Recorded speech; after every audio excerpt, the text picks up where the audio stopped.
Success without fulfillment is the ultimate failure.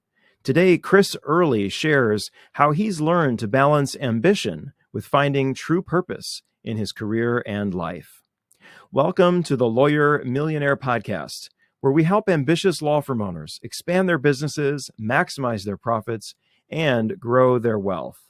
Today, we'll dive into a topic every high achiever struggles with: balancing your drive to succeed with finding fulfillment in your career and personal life. We're joined today by Chris Earley, founder of Earley Law Group, who has mastered this delicate balance. So, Chris, thank you so much for being here today. You've built a very highly successful law firm focused on personal injury, but sometimes success comes at a price. Was there ever a point at which you felt like your ambition was pushing you toward burnout or away from what truly matters? Yeah, like every day. No, no, that's the tricky part, right? A lot of people on this call, they're very driven, very ambitious, and there's a fine line of burning out, due to that ambition. So I think you have to be sort of intentional, mindful.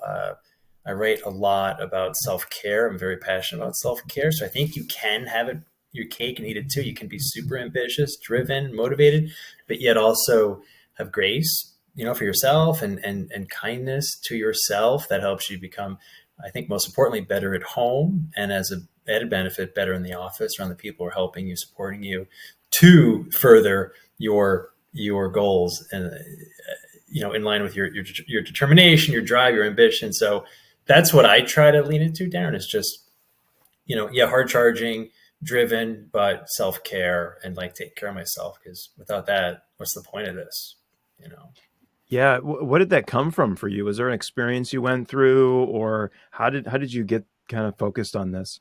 So in the pandemic, I share this story a lot because it kind of changed my career, changed my life. I was brushing my teeth and I thought, oh my God, I missed a statute of limitations on this case. I was just thinking about this case. A lot of lawyers on the call, right? You have these moments of, whether you're in the shower, wherever you are, at the car wash, you're thinking about your practice, your cases. It's like this thing that's always with you. And so that day I was petrified. I said, oh my God, I missed the statute of limitations. I'm going to get sued. I'm screwed. And then I said, okay, man, you got to get a grip on yourself. So I was looking out the window of my bathroom. I was like, I need to do something. I found meditation, and I talk about that all the time. And I encourage the audience, whatever it is, maybe you're not into meditation, maybe you're into yoga, maybe you're into reading, whatever it is that helps you take care of yourself, center you, give you a little bit of peace. I think that's really important. It was very important for me that once I started doing that, I started journaling. That gave, be good peace of mind and kind of solace when things get stressful, because I have a growing practice, a lot of demands, and so try to be kind to myself and keep things in perspective, right? I mean, handling being a lawyer, really, really important, but it's not the end of the world. It's not really the end all be all. I think taking care of yourself is really that important to focus on. Such a great perspective. We get so wrapped up in running our businesses. I can definitely relate to that as a business owner. Being in the shower, you're thinking about that client meeting or that task you didn't do. Oh crap! I need to write that down before I forget. 100% all the time. Right? Oh wow. Yep. Why meditation? Where does that? What does that do for you? Do you meditate or no? I've dabbled. Okay. So you kind of get it. It's just, for those who haven't dabbled or gotten into it, it's rigorous. It's hard to sit there. It's challenging to sit there with your thoughts. It's like lifting weights with your mind, and always it's an exercise. You're doing those reps, coming back to the present. I do it every morning. I don't know. I feel like that's been like this hack, if there is such a hack in my life, is that has helped me to be a better husband. This is what I care about most, being a better husband, better father, and then being a better leader, a better leader of my organization. That's really what I care about. But, anyone on this call has a lot of balls in the air, juggling a lot. You have to find peace. You have to find something that, obviously we all have a lot of stress, but you have to be able to find that center. Maybe it's, playing tennis, whatever it really is. But that's all that matters, like we said earlier, right? Nothing else. You can't be an asset to your family or your practice, your clients, without being good to yourself. Showing love, care, and concern to yourself, I think it's really important. Yeah, 100%. Why is this something that, I mean, maybe this is an obvious thing, but why do so many law firm owners struggle with this? Uh, I think there's this narrative of like you're supposed to be super stressed out and high strung and an a-hole a lot, right? A lot of lawyers, there's a reputation that you just have to like be kind of type A and hard charging. And I think there's a better way to practice. I think there's a deeper way to practice, a more meaningful way to practice law. To be kind to people, to be a giver. I used to be a taker, Darren. For a lot of years, I was, a taker, and now it's a little bit more realigned. Like, hey, give value. We just talked about LinkedIn earlier before we started recording. On LinkedIn, I would talk about, hey, send me referrals, or here's a review we just got. It's like, here's something that I'm dealing with that I hope can help you, right? Trying to provide value, trying to give something, because I don't have a whole lot of expertise, but I like to share as much as I have, which fits in a thimble, I'm sure. But, just being a giver and being humbled, right? Super humbled to have a team that comes to work every day. Super humbled to have all that I have. So I like to stay grounded. So personally, my outlet for that, obviously, as I said, is meditation. Whatever it is for you, the listener, I would really encourage that, because you will burn out, and you will, a lot of lawyers end up divorced, depressed, anxious, suicide, addiction. I'm just actually completing a memoir right now about my struggles with mental health, my struggle, my journey through therapy. And so therapy helped me, along with meditation, to quiet the noise. Because as an attorney, business owner, whoever you are, if you have a lot of stress, you can sometimes, I know personally, I would catastrophize things, and that I found an outlet through meditation. But whatever it is, find that, and sort of just, and I feel like, Darren, my career has like taken off because I'm more focused, more productive, more humble, right? It's not all about me. Yeah. It's like everything sort of like went up. And I say that, with knowledge that everything can come down. Like we all have, I could be dealt terrible news tomorrow. You never know, right? Try to stay in the present, live for today, do the right thing today, help people, focus on the client, focus on my team, and hopefully, we take some of that. Yeah. So you would say that this focus on being more present and being more balanced has actually made you more profitable?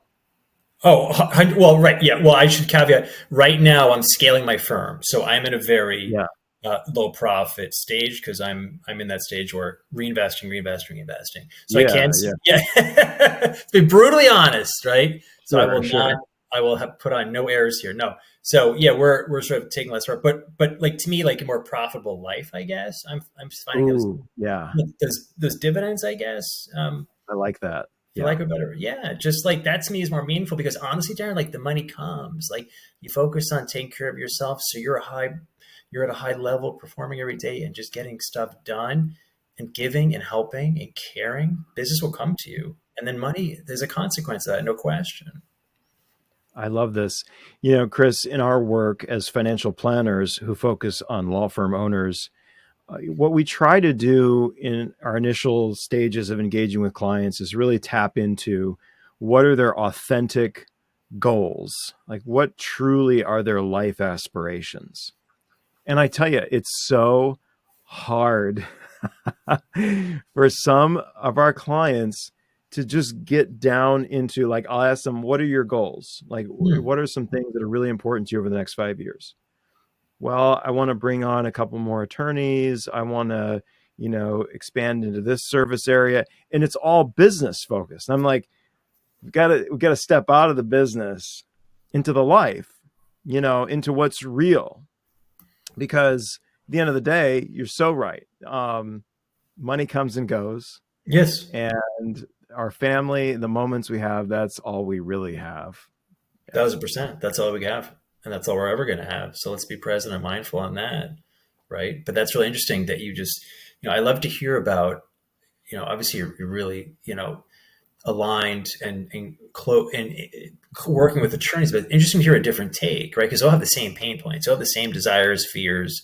So tapping into for your clients, what is your, as a financial planner, what is it that keeps people up at night, right? What is that because if I can figure out the life we want, we can sort of reverse engineer our professional lives to further that. But I can say, a lot of lawyers, they're a slave to their business, and just they serve the business. I think the business should serve you, right? The business owner, the entrepreneur, right? You're taking on all the risk, the expense. It's your name on the line. It's your butt on the line, right? So I think the more we can, focus on that and get that right in our head, right? In terms of like, no, the business supports me, I don't support the business. That to me is how I engineer and kind of manipulate the structure of the business to have the best life I can engineer for myself and my family very, intentionally. Yeah. And this is where the financial planning industry gets it so wrong, I think, because it's all focused on work, and retire. Mm. And, yes, we need to plan for the future, and that's certainly a big part of what we do, but you've got to live life in the present too. So many people are waiting for that perfect moment. Mm. In my experience working with law firm owners, that perfect moment doesn't come until you're 65, 70 years old. Right. And Right. so many law firm owners are in their 70s working extremely hard still today because they haven't been able to step out of that grind. It's a very difficult step to take. I can understand that, right? Like we have this destination, right? So I'm 48, probably halfway through my career, and I can relate to that feeling of like, oh, just gotta, we have this endpoint. But like we said, we could be beset with bad news tomorrow. God willing, that doesn't happen. But like, what's the point? Like, I may, God willing, I get to 65. There's no guarantee. So like, let's get after it today. I think I read like yesterday, the day before, like, live today, like, it sounds trite, but live today like there is no tomorrow. And that sort of like gives you that grounded perspective. To me, that's meaningful, right? Yeah. I mean, that drives me to have the best life that I can try to figure out. But this stuff is hard. Like, I don't have any answers here. Like, this is all like super stressful, super tough, but I think really worth it. But no matter where you are at your stage, if you're older, if you're younger, middle-aged like me, to your point, there is no end game. This is the game. Yeah. This is the journey, right? That's the end point, the journey. Yeah. It's trite. Like you said, we say it all the time, but like, it's easy to say, it's harder to live. And I feel like as we get, we get busy, we get caught up in life. You get wrapped up. You get wrapped up, you get caught up in stuff, and it's normal, really, right? I recently took a week off. We went down to Fort Lauderdale and just spent a week at a resort. And I'm the same way as a business owner. I'm, focused all the time. Yep. After like a couple of days of unplugging, then it's like, boom, it just hits you, at least in my experience. And then I'm like, oh, wow. What hit you? What was that like? Like, because, I have people in place that are taking care of business. The business is running. And I'm like, wow, I can relax. That's great. That's great. Really cool. It's fascinating. Well, Chris, let's dive a little bit more into some of your practice. You mentioned meditation. What are some other ways that you approach balancing the ambition of growing a firm with also staying present for your team, your clients, and your family? So I write I have an email newsletter for attorneys, about 800 lawyers on this list. I encourage the audience to sign up. It's called practicetipoftheweek.com. If you go to practicetipoftheweek.com, sign up. I'll hit you with an email with value laden content. So Darren, yesterday, the reason why I brought that up is today's Tuesday. This morning, every Tuesday at 6:30, I have an email go out to hundreds of lawyers, and lawyers actually open up these emails and read them. So I keep leading into it. Anyway, to answer your question, I talked about today about self-care, about boundaries, about not taking unscheduled calls, unscheduled meetings. I talked about, again, stuff that I'm passionate about: meditation, journaling, being graceful, having grace for yourself. That has helped me. I think one word that sort of helped my career is being intentional. I probably never applied that to my business until just about, I say 5 years ago, right before the pandemic, being very intentional about, because I wouldn't have the time to do a podcast with you, right? Which is what I want to do. Yeah. If I was an instructor in my business, you wouldn't be able to go to Florida if you weren't intentional about how you set up your affairs, your Yeah. business. So you can relax and enjoy what you've sacrificed to build, right? But those I'm sure you had to set up boundaries around a fence around your time and to protect that, right? I feel like where a lot of lawyers get it wrong, is we don't set up that fence and we get run ragged, Yeah. unfortunately. Boundaries can be a tough one. Tell us a Yeah. little bit more about how you set boundaries in your firm with your calendar to keep things like that. Well, for example, like I wanted to be on your podcast, but I didn't want to have to schedule it. So my amazing assistant does that for me. That frees me up, you Mm-hmm. know, and I have great team members who know my telephone policy that I never, I don't take unscheduled phone calls. My team members know we have very collapsed, condensed meetings. We sort of get to it because this stuff adds up. Like little things I'll do. If I know a client is particularly chatty and we have a phone call scheduled and we get on the phone, I'll say, hey, John, just, we have 10 minutes for the call, just being Yeah. super upfront. I mean, what's he going to say? Like, no, we're going to talk for an hour. I don't, screw you, Early. Right. It's like being very focused and not like just pinging around. That has been so helpful to do what I like to do, which is these conversations, right? Is like meaningful Mm. discussions like this that truly I hope help someone out there to maybe find a little more peace in their practice, set up some boundaries. I give you, the listener, permission, right? You've given yourself permission, Darren, to do that for yourself. And I encourage the audience, you have permission to engineer this thing just the way you like. And if you're in a bad place, a toxic place, then get out like yesterday and go find somewhere else where you can be happy. Life's too short. Yeah, that's a great tip. Start the call with the time expectation. Hey, I've only got 10 minutes. Hey, I've only got 5 minutes. That way you set that up front. It's not a question mark. I've got a hard stop at 4:30 or whatever it is. Really great tip there. Something I was just thinking about as well, with your calendar, realizing you can control when your meetings are. So you don't have to open it up 8 to 5, Monday through Right, Friday. right. Big time. That's so important, right? Let's get really, I like to time block things. I Yeah. like to, I have my own podcast, The Early Show. I like to do it on Thursdays, right? So my executive assistant knows, we do it on Thursday. I know I'm doing it on Thursday, and just sort of getting into this rhythm of being Yeah. as effective as we can be within blocks of time. We can get so much done, I feel like, if we just focus on that. And as I said, I have none of this figured out. I'm a student like all of us, Yeah. but I think there's a lot of opportunity for us to innovate, and improve I'm each and every day. constantly tweaking my calendar, trying to figure out what is perfect. I tried like bunching all my meetings in like 2 days, but then I found I was just like super exhausted on Yeah, those 2 days. I was like, that's heavy. okay, Yeah. this can't work. So having some like 2 hour blocks and then a break built in, that works really well for me so far. So we'll see. Good. It might change. Good. Keep doing in that. the You future. found a little tweak. Just share. I would just want to share. Just earlier today, I said to my executive assistant, I encourage everyone to get an executive assistant who's 100%. super smart, has to be super organized, detail oriented. That'll free you up. That'll give you hours Yeah. and hours every week. I said to her today, I said, I'm done. I don't want to check my email. Right. I hear the credentials. Like, please go in once a day and just look at it. So now I know I have an extra set of eyes on it. So then, Mhm. like you, I like to go on vacations too. We work hard. It's nice to Yeah. get out. I don't want to be checking email on the beach, from Florida Yeah. or like from a ski slope. Like, that doesn't get me that actually fills me with dread. Like, I don't know about you. I hate email. Like, Yes. I was talking to a lawyer about this recently, like dread. It's a dreadful experience. Like, oh, what's in there? It's just nice Uh-huh. to have a little bit of, someone else checking it for you, Yeah.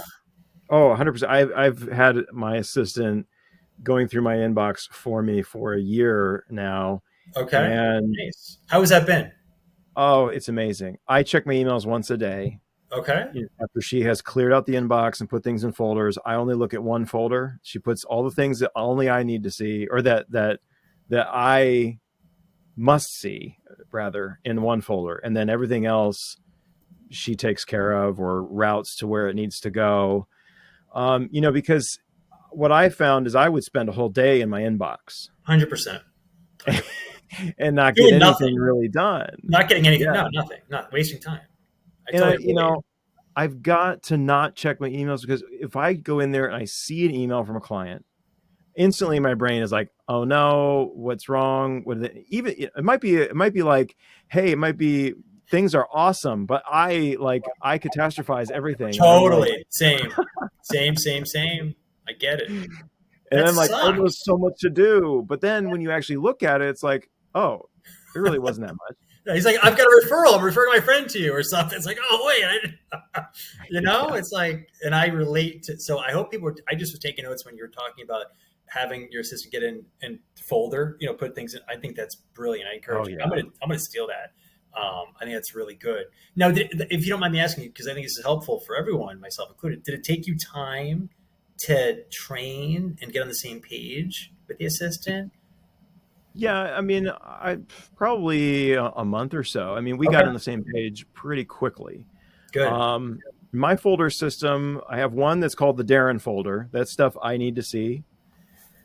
There's a folder called responded to. So every time that she responds to an email, she puts it in that folder, so I can go and I can see how she emailed back. There is a review folder for stuff she doesn't know what to do with. There's a receipts and financial for anything receipt worthy. And then there's a read through folder for like stuff I might want to read through later. And then everything else is archived. And Any, it's actually, I can't claim I didn't create the system. I found it on YouTube. It's like it's inbox zero. If you yeah, Google yeah. inbox zero, yeah, Good it's for just you. one method of doing that. Yeah. I bet your life got happier, just better instantly because you were freed up and liberated from Yeah, your inbox. absolutely. That's Yeah. important. Like that's self care. I think that's like self care right there. Like that's a big deal. Less dread, Hmm. more time. Yes. Yeah. Chris, I am curious. Are you familiar at all with Stoicism? I read Stoicism every morning. I love it. Do you? Yes, yes, yes. I Okay. have the Daily Stoic. Every I morning. read that every morning. I read the Yep, Daily Dad yep. too. Have you checked out the Daily Dad? That's a good one. What's it called? The Daily Dad. The Daily Dad. Okay. Yeah, it's really good. No, I'll check that out too. Yeah, absolutely. What are, maybe one or two of your favorite like ideas from Stoicism, and how do you kind of bring those over as a leader into your law firm? Such a good question. I mean, I love that topic because it's so important. A really good book by that author we just mentioned, Ryan Holiday, is "The Obstacle Is the Way." I don't know if you read that one. That's really, Ah, yeah. really. I encourage everyone to buy it today on Amazon or wherever. Um, it has trained me because I think that's what it is. It's training. It's like a new way of Yeah. thinking.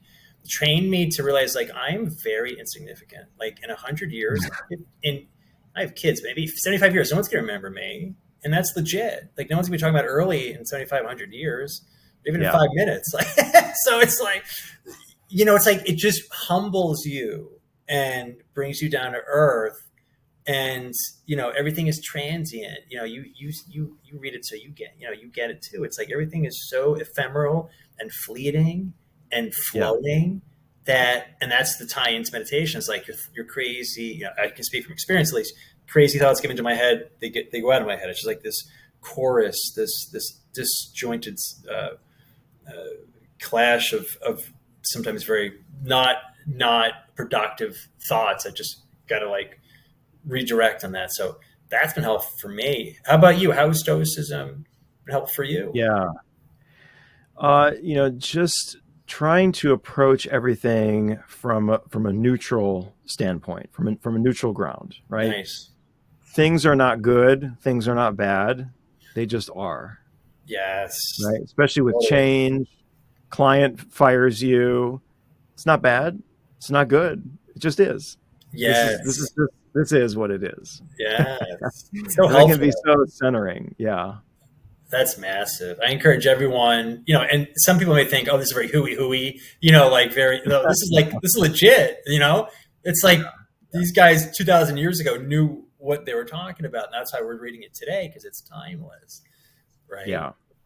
Yeah. It's fantastic. Yeah. Let me ask you also about gratitude. We're recording this just before Thanksgiving. It might be out a little bit later, but gratitude is always good. Oh, yeah. What role does gratitude play in keeping you grounded in the midst of running a law firm? Oh, everything. So I just want to share, about a year ago, I had coffee with a lawyer, and I encourage the audience, have coffee all the time with whatever profession you're in. Network like crazy, good things happen. I was having coffee with a lawyer, and he introduced me to this idea of servant leadership. And I said, what's that? And I started to get into it. And I look at my organization like I work for my team. It's not, they don't work for me. So I feel like when I am vulnerable and open and just real with my team, share my insecurities, my vulnerabilities, it creates trust, and that I am there to make sure they have a really good experience working, because they're giving so much of their time on this earth to helping me. I better be damn sure that I'm serving them. And so with clients, right? Without clients, like you and I, we don't pay our bills. Like clients help us to go on the vacation, to go to the grocery store. Like without that, we're not going to go far. So I look at my practice like service, right? Serving people who have a legal problem. And it's not about like fixing that problem, but I think it's about making them feel really good and also fixing their problem, but like making them feel good, getting on their level, not talking legalese or jargon, like getting on the client's level. I have a lot of clients, a fair amount of blue collar clients. Like they really want me to come all try to be, Mr. Lawyer guy. Like they just want to know, like, Chris, how you can help me out? Like get on their level and serve them and be humbled.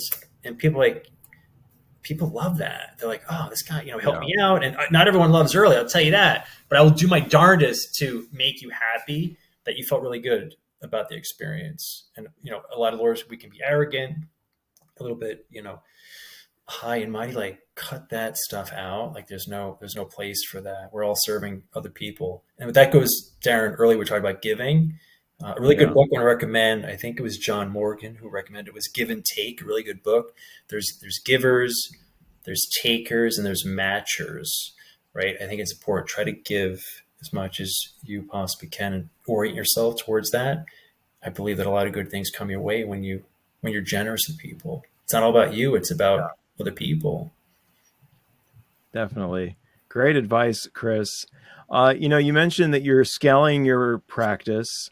What's the big vision for Early Law Group? Yeah. So to be able to go on vacation for, say, a month, 2 months, and the business runs without me, right? To be like irrelevant, because they say if the business relies on you, it's not a business, it's really a job. And and you have the worst boss if that's the situation, because you're working for yourself and you're the boss. Right. That's my idea, because that's freedom, right? That's liberation. That's like I can just pursue my passions. And I worry a lot, and that's why I meditate. And so I feel like if I can just continue to separate from the business with amazing team members, good processes, culture, that's a good stew, I feel like, that can help you. And that's my goal. Maybe a lot of lawyers, we like to go to court, roll up your sleeves, do a deposition, try a case. I'd rather just lean into the business side of it and allow the business to operate independently of me someday down the line, many, many, many years into the future. Sell the business at some point, assume my kids don't want to take over at that point. I'm sure they won't, because this stuff is way too hard. It's not fun. I hope they do something else a lot less stressful. But that's great. Yeah.